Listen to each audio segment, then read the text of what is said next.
Hello ಎಲ್ಲರಿಗೂ ನಮಸ್ಕಾರ. Friday ಮಧ್ಯಾಹ್ನ ನಾನು ಇಲ್ಲಿ ಸೋಯಾ ಚಂಕ್ಸನ್ನು ಮಾಡ್ತಾಯಿದ್ದೀನಿ. ಹೇಗೆ ಮಾಡ್ತೀನಿ ಅಂತ ನಾನು ನಿಮಗೆ ತೋರಿಸ್ತೀನಿ. ಅದಕ್ಕೂ ಮುಂಚೆ ನಮ್ಮ ಚಾನಲ್ನ ಯಾರಾದರೂ ಸಬ್ಸ್ಕ್ರೈಬ್ ಮಾಡ್ಕೊಂಡಿಲ್ಲ ಅಂತಂದರೆ ದಯವಿಟ್ಟು ಈಗಲೇ ಸಬ್ಸ್ಕ್ರೈಬ್ ಮಾಡ್ಕೊಂಡು ನೋಡಿ. ಹಾಗೆ ಪಕ್ಕದಲ್ಲಿರುವಂಥ ಬೆಲ್ಲೈಕನ್ನು ಕೂಡ ಕ್ಲಿಕ್ ಮಾಡಿ. ಹಾಗೆ ಈ ವಿಡಿಯೋ ಇಷ್ಟ ಆದರೆ ಲೈಕ್ ಮಾಡೋದನ್ನು ಮರಿಬೇಡಿ. ನಾನಿಲ್ಲಿ ಸೋಯಾ ಚಂಕ್ಸಿಂದ ಕರಿನ ಮಾಡ್ತಾಯಿದ್ದೀನಿ ಚಪಾತಿಗೋಸ್ಕರ. ಹಾಗೆ ಇಲ್ಲಿ ನಾನು 1.5 ಗ್ಲಾಸಷ್ಟು 250 ml ಅಲ್ಲಿ 1.5 ಗ್ಲಾಸ್ನ ನೀರು ತೊಗೊಂಡಿದ್ದೀನಿ. ಅದಕ್ಕೆ ಸ್ವಲ್ಪ ಉಪ್ಪನ್ನು ಹಾಕ್ತಾಯಿದ್ದೀನಿ. ಉಪ್ಪು ಹಾಕಿದ ಮೇಲೆ ನಾನಿಲ್ಲಿ ಸೋಯಾ ಚಂಕ್ಸನ್ನು ಹಾಕ್ತಾಯಿದ್ದೀನಿ. ನೀವು ಎಷ್ಟು ಕ್ವಾಂಟಿಟಿ ಮಾಡಬೇಕು ಅಂತಿದ್ರೆ ಅಷ್ಟು ಕ್ವಾಂಟಿಟಿ ಹಾಕಿಬಿಟ್ಟು ನೀವು ಇದನ್ನು ಬೇಯಿಸ್ಕೋಬೋದು. ನೀರು ಬಿಸಿ ಆದಮೇಲೆ ಹಾಕಬೇಕಾಗುತ್ತೆ. ಅದಾದಮೇಲೆ ನೀರು ಈ ರೀತಿಯಾಗಿ ಕುದಿಯುತ್ತೆ. ಒಂದು 5 ನಿಮಿಷ ಬೇಯಿಸ್ಕೊಂಡ್ರೆ ಸಾಕು. ಈ ರೀತಿಯಾಗಿ ಆಗುತ್ತೆ. ಸೋಯಾ ಚಂಕ್ಸ್ ಎಲ್ಲ ಸ್ವಲ್ಪ ಗಾತ್ರದಲ್ಲಿ ಸ್ವಲ್ಪ ದೊಡ್ಡದಾಗಿರೋ ಥರ ಅನಿಸುತ್ತೆ. ಒಂದು 5 ನಿಮಿಷ ಕುದಿಸಿದ ಮೇಲೆ ನಾನು ಅದನ್ನು ಈಗ ಸೋಸ್ಕೊತಾ ಇದ್ದೀನಿ. ಬೇರೆ ಪಾತ್ರೆಗೆ ಹಾಕಿಬಿಟ್ಟು ಈ ರೀತಿ ನೀರನ್ನು ಸೋಸ್ಕೋಬೇಕಾಗುತ್ತೆ. ನೀರನ್ನು ಸೋಸಿದ ಮೇಲೆ ನಾನು ಮತ್ತೆ ಅದನ್ನು ತಣ್ಣೀರಿಂದ ಈ ರೀತಿ ವಾಶ್ ಮಾಡ್ತಾಯಿದ್ದೀನಿ. ಹಾಗೆ ಅದರಲ್ಲಿ ಎಕ್ಸ್ಟ್ರಾ ನೀರಿದ್ದರೆ ಸ್ವಲ್ಪ ಸ್ಕ್ವೀಸ್ ಮಾಡಿಬಿಟ್ಟು ನಾನು ತಗೊತಾ ಇದ್ದೀನಿ. ಈಗ ನಾನು ಒಗ್ಗರಣೆಗೆ 2-3 ಟೇಬಲ್ ಸ್ಪೂನಷ್ಟು ಎಣ್ಣೆಯನ್ನು ಹಾಕಿದ್ದೀನಿ. ಅದಾದಮೇಲೆ ಅದಕ್ಕೆ 1 ಸ್ಪೂನ್ ಸಾಸಿವೆ, 1 ಸ್ಪೂನ್ ಜೀರಿಗೆ ಹಾಕಿದ್ದೀನಿ. ಹಾಗೆ ಚಿಕ್ಕದಾಗಿ ಕಟ್ ಮಾಡಿ ಇಟ್ಕೊಂಡಿರೋಂಥ ಈರುಳ್ಳಿಯನ್ನು 1 ಮೀಡಿಯಮ್ ಸೈಜ್ ತೊಗೊಂಡಿದ್ದೀನಿ. ಅದನ್ನು ಕೂಡ ಹಾಕಿ ಈ ರೀತಿಯಾಗಿ ಒಂದು ಸ್ವಲ್ಪ ಕಲರ್ ಬರೋ ತನಕ ಫ್ರೈ ಮಾಡ್ತಾಯಿದ್ದೀನಿ. ಅದಾದಮೇಲೆ ಜಿಂಜರ್ ಗಾರ್ಲಿಕ್ ಕ್ರಷ್ ಮಾಡಿದ್ದೆ, ಪೇಸ್ಟ್ ಇದ್ದರೆ ಕೂಡ ಹಾಕ್ಕೋಬೋದು. ನಾನಿಲ್ಲಿ ಕ್ರಷ್ ಮಾಡಿ ಹಾಕ್ಕೊತಾ ಇದ್ದೀನಿ. ಅದಾದಮೇಲೆ ನಾನು 1-2 ಟೊಮೊಟೊನ ಪ್ಯೂರಿ ಮಾಡಿ ಇಟ್ಕೊಂಡಿದ್ದೆ. ಆ ಪ್ಯೂರಿಯನ್ನು ಕೂಡ ಇವಾಗ ನಾನು ಹಾಕಿ ಫ್ರೈ ಮಾಡ್ತಾಯಿದ್ದೀನಿ.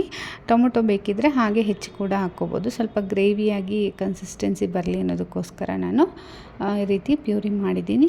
ಅದನ್ನು ಕೂಡ ನೀಟಾಗಿ ಫ್ರೈ ಮಾಡಿ ಆದಮೇಲೆ ನಾನಿಲ್ಲಿ 1/4 ಟೇಬಲ್ ಸ್ಪೂನಷ್ಟು ಅರಿಶಿನ ಹಾಕಿದ್ದೀನಿ. ಅದಾದಮೇಲೆ 1 ಚಮಚದಷ್ಟು ಇಲ್ಲಿ ಖಾರದ ಪುಡಿ ಹಾಕಿದ್ದೀನಿ. ನಿಮಗೆ ಖಾರ ಎಷ್ಟು ಬೇಕು ಅಷ್ಟು ನೋಡಿಬಿಟ್ಟು ಹಾಕ್ಕೋಬೋದು. ಅದಾದಮೇಲೆ ಸ್ವಲ್ಪ ಗರಂ ಮಸಾಲನ ಕೂಡ ನಾನು ಹಾಕ್ತಾಯಿದ್ದೀನಿ. ಇದಿಷ್ಟು ಹಾಕಿದ ಮೇಲೆ ನೀಟಾಗಿ ಈ ರೀತಿ ಎಣ್ಣೆ ಬಿಡೋ ತನಕನೂ ಕೂಡ ನಾವು ಫ್ರೈ ಮಾಡ್ಕೋಬೇಕಾಗುತ್ತೆ. ಎಣ್ಣೆ ಬಿಡೋ ತನಕ ಚೆನ್ನಾಗಿ ಫ್ರೈ ಆದಮೇಲೆ ನಾವು ಸೋಯಾ ಚಂಕ್ಸ್ನ ಬೇಯಿಸಿಟ್ಕೊಂಡಿರ್ತೀವಲ್ವ, ಅದನ್ನು ಹಾಕಿಬಿಟ್ಟು ಈ ರೀತಿ ಮಸಾಲೆ ಒಳಗಡೆ ಮಿಕ್ಸ್ ಮಾಡಬೇಕಾಗುತ್ತೆ. ಮಸಾಲೆ ಒಳಗಡೆ ಮಿಕ್ಸ್ ಮಾಡಿದ ತಕ್ಷಣ ಸ್ವಲ್ಪ ಡ್ರೈ ಆಗುತ್ತೆ ಮಸಾಲೆ. ಹಾಗಾಗಿ ನಾನು 1/4 ಲೋಟದಷ್ಟು ನೀರನ್ನು ಹಾಕಿಬಿಟ್ಟು ಮಿಕ್ಸ್ ಮಾಡ್ತಾಯಿದ್ದೀನಿ. ಅದಾದಮೇಲೆ ಒಂದು ಅಥವಾ 2 ಚಮಚ ಹುರಗಡ್ಲೆ ಇರುತ್ತಲ್ವ, ಹುರಗಡ್ಲೆ ಪುಡಿಯನ್ನು ನಾನು ಹಾಕಿಬಿಟ್ಟು ಮಿಕ್ಸ್ ಮಾಡ್ತಾಯಿದ್ದೀನಿ. ಸ್ವಲ್ಪ ಗ್ರೇವಿ ಟೇಸ್ಟ್ ಕೊಡುತ್ತೆ, ಆಮೇಲೆ ತಿಕ್ಕಾಗಿ ಬರುತ್ತೆ. ಅದಾದಮೇಲೆ ಸ್ವಲ್ಪ ಉಪ್ಪು ಮತ್ತು ಖಾರದ ಪುಡಿ ಬೇಕು ಅಂದರೆ ಹಾಕ್ಕೋಬೋದು. ನಾನು ಉಪ್ಪನ್ನು ಹಾಕಿಬಿಟ್ಟು ಈ ರೀತಿ ಮಿಕ್ಸ್ ಮಾಡಿ ಒಂದು 5 ನಿಮಿಷ ಕುದಿಯೋದಕ್ಕೆ ಬಿಡ್ತೀನಿ. ಮಸಾಲೆ ಎಲ್ಲ ಚೆನ್ನಾಗಿ ಹೀರ್ಕೋಬೇಕು. ಅದಾದಮೇಲೆ ಸೋಯಾ ಚಂಕ್ಸು ಚಪಾತಿ ಜೊತೆ ಅಥವಾ ಪೂರಿ ಜೊತೆ ಯಾವುದ್ರ ಜೊತೆ ಬೇಕಾದರೂ ನೀವು ತಿನ್ಬೋದು. ತುಂಬ ಚೆನ್ನಾಗಿರುತ್ತೆ ಸೋಯಾ ಚಂಕ್ಸ್ ಕರಿ. ಅದಾದಮೇಲೆ ನಾನಿಲ್ಲಿ ಸನ್ ಟ್ಯಾನ್ ಅಥವಾ ಮುಖ ಡಲ್ಲಾಗಿರೋದಕ್ಕೆ ಒಂದು ಟಿಪ್ಸನ್ನು ಹೇಳ್ತಾ ಇದ್ದೀನಿ. 1 ಸ್ಪೂನಷ್ಟು ಕಾಫಿ ಪೌಡರ್ ಅಂತಂದರೆ ರಾ ಕಾಫಿ ಪೌಡರ್ ಬರುತ್ತಲ್ವ, ಸ್ವಲ್ಪ ಸ್ಕ್ರಬ್ ಮಾಡ್ಕೊಳ್ಳೋ ರೀತಿ ಇರುತ್ತೆ ಅದನ್ನು ತೊಗೋಬೇಕು. ಅದಾದಮೇಲೆ ನಾನು 2 ಟೇಬಲ್ ಸ್ಪೂನಷ್ಟು ನಾನು ಅಕ್ಕಿ ಹಿಟ್ಟನ್ನು ಹಾಕ್ತಾಯಿದ್ದೀನಿ.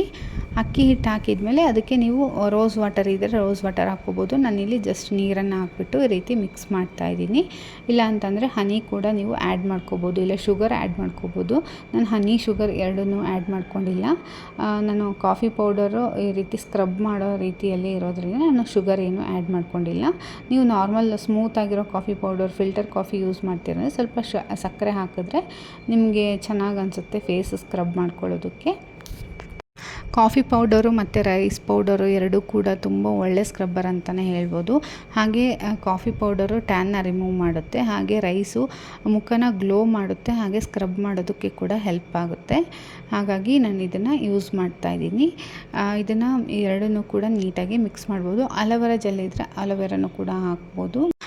ಈಗ ಮುಖನ ಒಂದ್ಸಲ ವಾಶ್ ಮಾಡ್ಕೊಂಬಿಟ್ಟು ನೀಟಾಗಿ ಈ ರೀತಿ ಎಲ್ಲ ಕಡೆ ಅಪ್ಲೈ ಮಾಡ್ಕೋಬೋದು. ಕೈಯಲ್ಲಾದರೂ ಅಪ್ಲೈ ಮಾಡ್ಕೋಬೋದು ಅಥವಾ ಬ್ರಷಲ್ಲಾದರೂ ಅಪ್ಲೈ ಮಾಡ್ಕೋಬೋದು.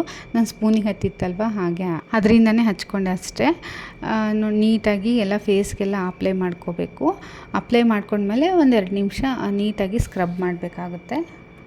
ಈ ರೀತಿ ಸ್ಕ್ರಬ್ ಮಾಡೋದ್ರಿಂದ ಫೇಸಲ್ಲಿರೋ ಎಲ್ಲ ಟ್ಯಾನು ಅಥವಾ ಡಲ್ ಸ್ಕಿನ್ನು, ಡೆಡ್ ಸ್ಕಿನ್ ಎಲ್ಲ ಹೋಗುತ್ತೆ. ಅದಕ್ಕೋಸ್ಕರ ನಾವು ಈ ರೀತಿ ಸ್ಕ್ರಬ್ ಮಾಡ್ಕೋಬೇಕಾಗುತ್ತೆ. ನೀವು ಫೇಸ್ ವಾಶ್ ಮಾಡುವಾಗಲೂ ಅಷ್ಟೇ ನೀಟಾಗಿ ಈ ಥರ ರಬ್ ಮಾಡಿಬಿಟ್ಟೆ ನೀವು ಫೇಸ್ ವಾಶ್ನ ಮಾಡಿಕೊಂಡ್ರೆ ನಿಮಗೆ ಫೇಸ್ ಪ್ಯಾಕು ಯೂಸ್ ಆಗುತ್ತೆ ಅಂತ ಹೇಳ್ತೀನಿ. ಹಾಗೆ ಯಾವುದೇ ಫೇಸ್ ಪ್ಯಾಕ್ ಆಗಲಿ ಕ್ರೀಮ್ಗಳನ್ನಾಗಲಿ ನಾವು ಬರೀ ಮುಖಕ್ಕಷ್ಟೇ ಹಚ್ಚಬಾರ್ದು, ಈ ರೀತಿ ಕತ್ತಿಗೂ ಕೂಡ ಹಚ್ಚಬೇಕು. ನೋಡ್ತಾ ಇರ್ಬೋದು ನಾನು ಕತ್ತು ಫುಲ್ ಹಚ್ಚಿದ್ದೀನಿ. ನೀವು ಈ ರೀತಿ ಸ್ಕ್ರಬ್ ಮಾಡೋದ್ರಿಂದ ನಿಮಗೆ ಬ್ಲ್ಯಾಕ್ ಹೆಡ್ಸ್ ಏನಾದರೂ ಇದ್ದರೆ ಹೋಗುತ್ತೆ. ಹಾಗೆ ಸ್ಕಿನ್ನು ಡಲ್ ಸ್ಕಿನ್ ಕೂಡ ರಿಮೂವ್ ಆಗುತ್ತೆ, ಸ್ಕಿನ್ನು ಗ್ಲೋ ಆಗುತ್ತೆ. ಹೆಚ್ಚಾಗಿ ಬ್ಲ್ಯಾಕ್ ಹೆಡ್ಸು ಕೆನ್ನೆ ಮೇಲಿರುತ್ತೆ, ತುಟಿ ಕೆಳಗಡೆ ಗದ್ದ ಬರುತ್ತಲ್ವ ಅಲ್ಲಿರುತ್ತೆ, ಅದನ್ನ ಬಿಟ್ಟರೆ ಮೂಗಲ್ಲಿರುತ್ತೆ. ಸೊ ಮೂಗಿಂದ ಸಂದಿಯಲ್ಲೆಲ್ಲ ನೀಟಾಗಿ ಸ್ಕ್ರಬ್ ಮಾಡ್ಕೋಬೇಕು. ಬ್ಲ್ಯಾಕ್ ಹೆಡ್ಸ್ ಎಲ್ಲ ನೀಟಾಗಿ ರಿಮೂವ್ ಆಗುತ್ತೆ. ಸೊ ನಾನು ಉಳಿದಿರೋದನ್ನೆಲ್ಲ ಹಚ್ಕೊತಾ ಇದ್ದೀನಿ. ಹಾಗೆ ಹಚ್ಕೊಂಡ್ಬಿಟ್ಟು 15 to 20 ಮಿನಿಟ್ಸ್ ಬಿಟ್ಟು ಮತ್ತೆ ಸ್ಕ್ರಬ್ ಮಾಡಿ ಫೇಸ್ ವಾಶ್ ಮಾಡ್ಕೋಬೇಕು. ಸೊ ಎಲ್ಲ ಕೆಲಸ ಮಾಡ್ಕೊಂಬಿಟ್ಟು ನಾನು ಈಗ ಸ್ನಾನ ಮಾಡ್ಕೊಂಬಂದೆ. ಪಾಪುನು ಮಲಗಿದ್ನಲ್ವ, ಹಾಗೆ ಪೂಜೆ ಮಾಡಿಬಿಡೋಣ ಅಂತಂದು ಮಾಡ್ತಾಯಿದ್ದೀನಿ. ನನ್ನ ಹಸ್ಬೆಂಡ್ ಪೂಜೆ ಮಾಡಿ ಹೋಗಿಲ್ಲ ಅಂತಂದರೆ ಎಲ್ಲ ಕೆಲಸ ನನಗೆ ಜಾಸ್ತಿ ಅಂತ ಅನಿಸುತ್ತೆ. ಹಾಗೆ ಎಲ್ಲ ಹೊರಗಡೆ ಎಲ್ಲ ಕ್ಲೀನ್ ಮಾಡಿಬಿಟ್ಟು ರಂಗೋಲಿ ಹಾಕಿ ಆಲ್ರೆಡಿ ಸಂಜೆ ಆಗಿತ್ತು. ಒಂದು 4 ಗಂಟೆನೋ 4:15 ಆಗಿತ್ತು. ನನ್ನ ಮಗ ಎದ್ದೇಳೋಷ್ಟರಲ್ಲಿ ಮಾಡೋಣ ಅಂತ ಅಂದ್ಕೊಂಡೆ. ಅವನು ಎದ್ದು ಬಂದುಬಿಟ್ಟ. ಇನ್ನೇನು ಮಾಡೋದು ಅಂತಂದು ಅವನಿಗೆ ಸ್ವಲ್ಪ ಟಿ ವಿ ಹಾಕಿ ತಿನ್ನೋಕ್ಕೇನಾದರೂ ಕೊಟ್ಟು ಕೂರಿಸ್ಬಿಟ್ಟು ಪೂಜೆ ಮಾಡ್ತೀನಿ. ಅವನು ಸ್ವಲ್ಪ ಹೊತ್ತು ಸುಮ್ಮನೆ ಇರ್ತಾನೆ ನಿದ್ದೆಯಿಂದ ಎದ್ದ ಮೇಲೆ, ಇಲ್ಲ ಅಂತಂದರೆ ಹಠ ಮಾಡೋದಕ್ಕೆ ಸ್ಟಾರ್ಟ್ ಮಾಡಿಬಿಡ್ತಾನೆ. ಹೇಗೋ ನಾನು ಪೂಜೆ ಮಾಡೋ ತನಕನೂ ಸ್ವಲ್ಪ ಸುಮ್ಮನೆ ಸೈಲೆಂಟಾಗಿದ್ದ. ದೇವ್ರ ಪಾತ್ರೆಗಳನ್ನೆಲ್ಲ ವಾಶ್ ಮಾಡಿ ಇಟ್ಟಿದ್ದೆ. ಸೊ ಹಾಗೆ ಒರೆಸ್ಕೊತಾ ಇದ್ದೀನಿ ಒಣ ಬಟ್ಟೆಯಿಂದ. ಪೂಜೆ ಎಲ್ಲ ಆಯಿತು. ಅದಾದಮೇಲೆ ನನ್ನ ಹಸ್ಬೆಂಡು ಆಫೀಸಿಂದ ಇದು ದ್ವಾರುಣ್ಚಿಕೆ ಅಂತ ಹೇಳ್ತಿದ್ವಿ ನಮ್ಮ ಭಾಷೆಯಲ್ಲಿ. ನಿಮ್ಮ ಭಾಷೆಯಲ್ಲಿ ಇದಕ್ಕೆ ಏನಂತೀರ? ನೀವು ಕೂಡ ಚಿಕ್ಕವರಿದ್ದಾಗ ಇದೆಲ್ಲ ತಿಂದಿದ್ರಾ ಅಂತ ಕಮೆಂಟ್ ಮಾಡಿ. ನಾನು ಕೂಡ ಚಿಕ್ಕವಳಿದ್ದಾಗ ತುಂಬ ಇಷ್ಟಪಟ್ಟು ಮರದಿಂದ ಕಿತ್ಕೊಂಡ್ಬಿಟ್ಟು ತಿಂತಾಯಿದ್ವಿ ಚಿಕ್ಕವರಿದ್ದಾಗೆಲ್ಲ. ಬಟ್ ಇವಾಗೆಲ್ಲ ಸಿಗೋದಿಲ್ಲ, ಎಲ್ಲೆಲ್ಲೋ ಮಾರ್ತಾಯಿದ್ರಂತೆ. ಸೊ ಹಾಗಾಗಿ ತಂದಿದ್ರು. ನಿಮಗೆ ಈ ಹಣ್ಣು ಯಾವುದು ಅಂತ ಗೊತ್ತಿದ್ದರೆ ಕಮೆಂಟ್ ಮಾಡಿ. ಹಾಗೆ ನೀವು ಕೂಡ ಚಿಕ್ಕವರಿದ್ದಾಗ ಯಾರ್ಯಾರು ಈ ಹಣ್ಣನ್ನು ತಿಂದಿದ್ರಿ ಅಂತಲೂ ಕೂಡ ಕಮೆಂಟ್ ಮಾಡಿ, ನನಗೂ ಗೊತ್ತಾಗುತ್ತೆ. ಹಾಗೆ ನಾವು ಒಂದು ಶೂ ರ್ಯಾಕ್ನ ಆರ್ಡರ್ ಮಾಡಿದ್ವಿ ಪೆಪ್ಪರ್ ಫ್ರೈಯಲ್ಲಿ. ಅವರು ಸಂಜೆ ಒಂದು 6:30 7 ಗಂಟೆ ಆಗಿತ್ತು, ಆವಾಗ ಬಂದಿದ್ದರು. ಆವಾಗಿನ ತೊಗೊಂಬಂದು ಎಲ್ಲ ಫಿಕ್ಸ್ ಮಾಡ್ತಾಯಿದ್ರು. ಅದು ಮೇ 7th ಬರುತ್ತೆ ಅಂತ ಇತ್ತು. ಬಟ್ ತುಂಬ ಬೇಗನೆ ಬಂದಿದೆ. ಪೆಪ್ಪರ್ ಫ್ರೈಯಲ್ಲಿ ಇದನ್ನು ಬುಕ್ ಮಾಡಿದ್ದು. ತುಂಬ ದಿನದಿಂದ ನಾವು ಒಂದು ಶೂ ರ್ಯಾಕ್ ತೊಗೋಬೇಕು ಅಂತಿದ್ವಿ. ಚೆನ್ನಾಗಿರೋದು ತೊಗೊಳಂಗಿದ್ರೆ ಅಂತ ನಾನು ಸುಮ್ಮನಾಗಿದ್ದೆ. ಅಂದರೆ ತುಂಬ ಜಾಸ್ತಿ ಕಾಸ್ಟ್ ಆಗಿರಬಾರ್ದು, ನಮ್ಮ ಬಜೆಟಿಗೆ ತಕ್ಕಂತೆ ಆಗಿರಬೇಕು.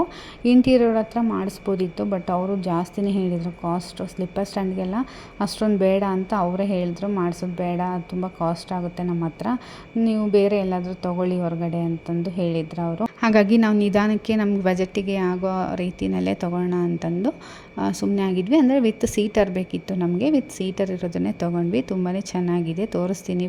ಈಗ ನೈಟ್ ಅಲ್ವಾ ಅಷ್ಟು ಕ್ಲಿಯರಾಗಿ ಕಾಣ್ತಾ ಇಲ್ಲ, ಡೇ ಟೈಮಲ್ಲಿ ಒಂದು ಸತಿ ತೋರಿಸ್ತೀನಿ. ನನ್ನ ಮಗ ನಾನು ಹಾಕಿರೋ ರಂಗೋಲಿ ಎಲ್ಲ ಅಳಿಸಿ ಈ ರೀತಿ ಆಟ ಆಡ್ತಾ ಇದ್ದಾನೆ. ಹೂವೆಲ್ಲ ಕಿತ್ತಾಕ್ಬಿಟ್ಟು ನೋಡ್ತಾ ಇರ್ಬೋದು. ನನಗಂತೂ ಸಾಕಾಗಿ ಹೋಗಿದೆ. ರಂಗೋಲಿ ಹಾಕೋದೇ ಬೇಡ ಅಂತ ಅನಿಸ್ಬಿಡುತ್ತೆ. ಬಟ್ ಮನೆ ಮುಂದೆ ರಂಗೋಲಿ ಇಲ್ಲ ಅಂದರೆ ಚೆನ್ನಾಗಿ ಕಾಣಲ್ಲ ಅಲ್ವಾ. ಹಾಗೆ ಒಂದು ನಾನು ಡಿಟಾಕ್ಸ್ ಡ್ರಿಂಕನ್ನು ಮಾಡ್ಕೊತಾ ಇದ್ದೀನಿ. ಹಾಗೆ ಡೈಜೆಷನ್ ಕೂಡ ತುಂಬ ಚೆನ್ನಾಗಾಗುತ್ತೆ ಇದರಿಂದ. ಆಮೇಲೆ ಗ್ಯಾಸ್ ಏನಾದರೂ ಇದ್ದರೆ ಕೂಡ ಕಡಿಮೆ ಆಗುತ್ತೆ.